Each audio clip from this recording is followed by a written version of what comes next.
আসসালামু আলাইকুম। আমি এখন একটা হাফ প্যান্ট সেলাই করব। আর এই হাফ প্যান্টটা কিভাবে সেলাই করতে হয় আপনাদের আমি দেখাবো।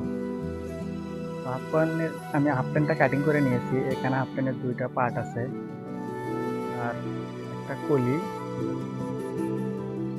তো প্যান্টটা শুরু করার আগে কিছু কথা, যে আমি এই যে টুকটাক ভিডিও তৈরি করতেছি,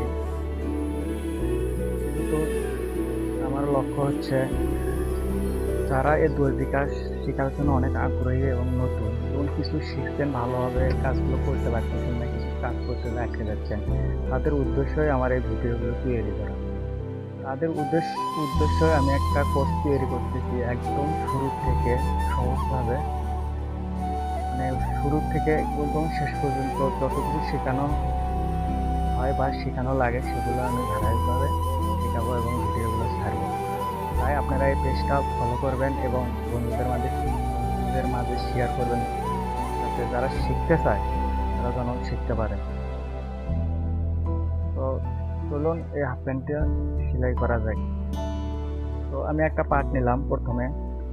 নেওয়ার পর এই প্যান্টটা একটা মেয়ে প্যান্ট।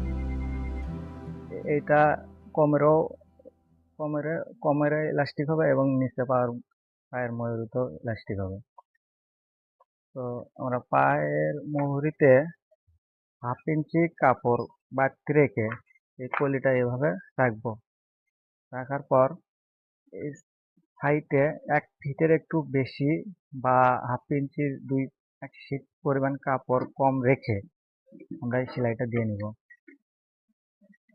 কলিটা আসলে প্যানের মূল বিষয়টা হচ্ছে কলিটা সেটিং করা। তো কলিটা কিভাবে আমি সেটিং করতেছি এটা মনোযোগ দিয়ে আপনারা দেখেন।